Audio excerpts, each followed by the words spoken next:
Hello everyone, welcome back to the channel. मैं हूं doctor साहिल रॉय और आपका बहुत बहुत स्वागत है आपके अपने YouTube channel you commerce scholar में।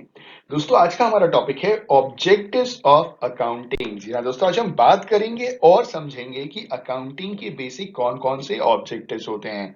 आइए दोस्तों, शुरुआत करते हैं और समझते हैं objectives of accounting. The objectives of accounting are as follows. ठीक है, सबसे पहला जो ऑब्जेक्टिव है अकाउंटिंग का वो ये है to have a systematic record of all business transactions which are of financial nature. जितने भी फाइनेंशियल नेचर के बिजनेस ट्रांजैक्शंस होते हैं उनका एक सिस्टमैटिक रिकॉर्ड होना बहुत जरूरी है। तो ये पहला ऑब्जेक्टिव है अकाउंटिंग का। ये सिस्टमैटिक रिकॉर्ड जो होता है बेसिकली क्रोनोलॉजिकल ऑर्डर में होता है। मतलब आप समझिएगा कि जो इवेंट सबसे पहले हुआ उसको पहले नोट करेंगे, उसके बाद जो हुआ उसके बाद वाला आएगा। मतलब डेट और टाइम के हिसाब से आज की डेट में सुबह 9 बजे जो हुआ, 9:05 पे हुआ, तो ये एक सिस्टमैटिक रिकॉर्ड होना बहुत जरूरी है। हम ऊपर नीचे से चेंज नहीं कर सकते। तो ये पहला ऑब्जेक्टिव है अकाउंटिंग का, to have a systematic record of all business transactions which are of financial nature. दूसरा जो है वो ये है कि to know the result of business operations for a particular period of time. Business में जो भी हम ऑपरेटिंग एक्टिविटी कर रहे हैं, रॉ मटेरियल खरीद रहे हैं, प्रोसेसिंग कर रहे हैं, फिनिश गुड्स में कन्वर्ट कर रहे हैं, उसे ले जाकर के मार्केट में बेच रहे हैं, जो भी हम काम कर रहे हैं ना, जो भी हमारा रोज का जो काम काज होता है ना बिजनेस का, उसे हम ऑपरेटिंग एक्टिविटीज कहते हैं, जिसे हम बिजनेस ऑपरेशंस भी कहते हैं। तो ये जो बिजनेस ऑपरेशंस का जो रिजल्ट है एक पर्टिकुलर टाइम पीरियड का भी हम अकाउंटिंग की मदद से जान सकते हैं। इन्होंने बोला कि इफ रेवेन्यू, जैसे कभी कभार सेल्स भी कहा जाता है, वैसे मैं आपको बता दूं रेवेन्यू का फॉर्मूला होता है revenue is equal to cost plus profit. ठीक है, ये नॉर्मली यही होता है। तो रेवेन्यू इज इक्वल टू मतलब सेल्स हो गया, सेल्स में भी तो आपका कॉस्ट प्लस प्रॉफिट जुड़ा होता है। अगर रेवेन्यू या जो इनकम है वो एक्सपेंसेस से ज्यादा है, ठीक है, then it is said that the business is running profitably. अगर आपका सेल्स आपके खर्चे से ज्यादा है, मतलब खर्चा मतलब आपकी कॉस्ट जो हो गई ना, कॉस्ट आपकी लागत से ज्यादा है। अगर रेवेन्यू ज्यादा है, ठीक है, सेलिंग प्राइस ज्यादा है, और कॉस्ट या आपका जो एक्सपेंस है वो कंपेरेटिवली कम है, तो इसका मतलब आप प्रॉफिटेबली हैं, मतलब आप प्रॉफिट में बिजनेस कर रहे हैं। But if the expenses exceeds the revenue, then the business is operating at loss. और अगर मान लीजिए एक्सपेंसेस इज ग्रेटर देन है, ये अगर ज्यादा है आपके रेवेन्यू या जो भी आपको सेल करने के बाद जो पैसा मिल रहा है, इसका मतलब आप क्या है, लॉस में। तो ये पता कैसे चलता है, ये अकाउंटिंग की मदद से पता चलता है कि आप बिजनेस जो भी आपने एक पर्टिकुलर टाइम पीरियड में जो बिजनेस किया ये प्रॉफिटेबल है या नहीं। ठीक है, अगला जो ऑब्जेक्टिव है थर्ड ऑब्जेक्टिव, इसमें कहा जा रहा है to know the financial position of the business. Business की फाइनेंशियल पोजीशन को समझना जानना, ये अकाउंटिंग का ऑब्जेक्टिव है। This will help answer questions like how much assets and liabilities that the business has on any date, whether the business is solvent.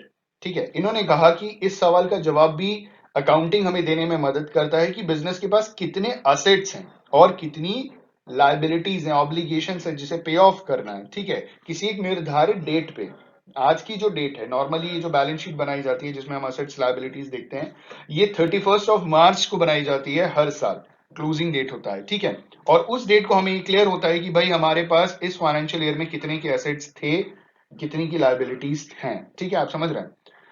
आगे इन्होंने बोला कि ये हमें ये भी बताता है कि बिजनेस कितना सॉल्वेंट है। सॉल्वेंट का मतलब ये होता है कि आप कितने केपेबल हो कि जो भी आपने कर्ज ले रखा है उसे आप पे ऑफ कर सको। इन्होंने बता रखा है जो सॉल्वेंसी, जो सॉल्वेंट कहा जाता है, that is ability to meet its liabilities in the short run and also in the long run as and when they fall due। ठीक है, ability मतलब एक हिसाब से काबिलियत कि आपकी जो भी लाइबिलिटीज हैं जिसे आप पे ऑफ कर सकते हो शॉर्ट रन में या लॉन्ग रन में, जब भी वो आपके ऊपर आए। अगर आप पे कर सकते हो आप सॉल्वेंट हो, आप पे नहीं कर सकते तो आप इनसॉल्वेंट हो।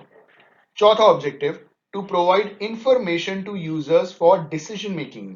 जो भी यूजर्स है ना अकाउंटिंग इंफॉर्मेशन के, उनके लिए मतलब अकाउंटिंग के जो भी यूजर्स हैं अकाउंटिंग इंफॉर्मेशन के, उनके लिए ये डिसीजन मेकिंग के लिए जानकारी प्रोवाइड कराता है, इंफॉर्मेशन देता है। ठीक है, accounting as the language of business, आप सभी जानते हैं अकाउंटिंग बिजनेस की भाषा है।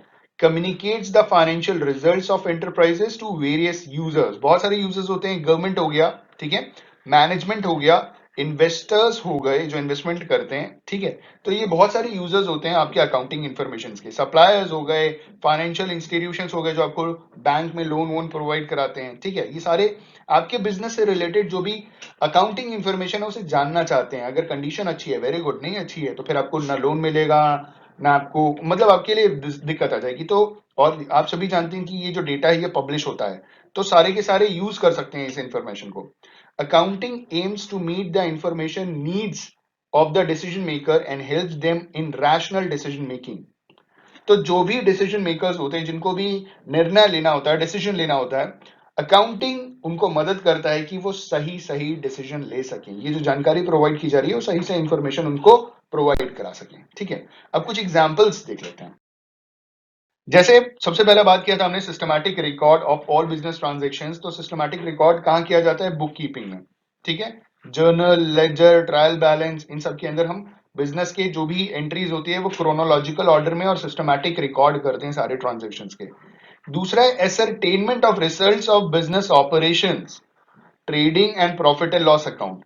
तो ट्रेडिंग अकाउंट और प्रॉफिट एंड लॉस अकाउंट में हमें क्या पता चलता है? ट्रेडिंग अकाउंट में ग्रॉस प्रॉफिट हुआ या ग्रॉस लॉस हुआ ये पता चलता है, और वहीं से उसी को हम कैरी फॉरवर्ड करते हैं, कहां पे ले जाते हैं? प्रॉफिट एंड लॉस अकाउंट में, जहां पे हमें ये जानकारी मिलती है कि हमारा जो बिजनेस है उसमें नेट प्रॉफिट हुआ या नेट लॉस हुआ। तो हमारे बिजनेस ऑपरेशन का जो रिजल्ट है उसे एसरटेन करने में भी अकाउंटिंग हमारी बहुत मदद करता है। आगे कह रहे हैं एसरटेनमेंट ऑफ फाइनेंशियल पोजीशन। ये जो बैलेंस शीट की मदद से हम कर सकते हैं कि बिजनेस का जो फाइनेंशियल पोजीशन है वो कैसा है, ठीक है। असेट्स ज्यादा हैं या लायबिलिटीज ज्यादा हैं, ठीक है, या असेट्स कम है, लायबिलिटीज ज्यादा हैं, ये पता कैसे चलेगा? असेट्स अगर ज्यादा है, लायबिलिटीज कम है, बिजनेस की फाइनेंशियल पोजीशन बहुत अच्छी हो सकती है, ठीक है, कह सकते हैं एक हिसाब से, मतलब अगर मैं एक लेमैन की भाषा में बोलूं। और अगर लायबिलिटीज बहुत ज्यादा है और असेट्स कम है, ठीक है, तो भी हम ये कह सकते हैं कि लायबिलिटी ज्यादा, मतलब बिजनेस की फाइनेंशियल पोजीशन उतनी अच्छी नहीं, क्योंकि उन्होंने कर्ज ज्यादा ले रखा है, ऑब्लिगेशन ज्यादा है, ठीक। लास्ट में हम ये कह रहे हैं कि प्रोवाइडिंग इंफॉर्मेशन टू यूजर्स, जो भी यूजर्स है उनको इंफॉर्मेशन प्रोवाइड करना, जो भी फाइनेंशियल स्टेटमेंट्स या रिपोर्ट्स होते हैं। जो हमारा कंपनीज एक्ट 2013 है ना, उसमें ये बात मेंशन, इवन कंपनीज एक्ट 1956 में ये बात मेंशन की गई थी कि जो बड़ी बड़ी पब्लिक सेक्टर कंपनीज होती हैं उनको अपने जो भी फाइनेंशियल इंफॉर्मेशन है, जो रिपोर्ट्स है ना, उन्हें पब्लिश करना बहुत जरूरी है। तो ये लोग क्या करते हैं, उसे पब्लिश करते हैं ताकि जो यूजर्स होते हैं ना अकाउंटिंग इन्फॉर्मेशन के, जैसे गवर्नमेंट हो गए, सप्लायर्स हो गए, बैंक्स हो गए, इन्वेस्टर्स हो गए, उन तक आपकी कंपनी की डिटेल्स पहुंचे और वो उसी बेसिस के ऊपर इन्वेस्टमेंट प्लान करें कि भाई हमें इन्वेस्टमेंट करना है कि नहीं करना है। तो ये पूरी रिपोर्ट्स पब्लिश होती है।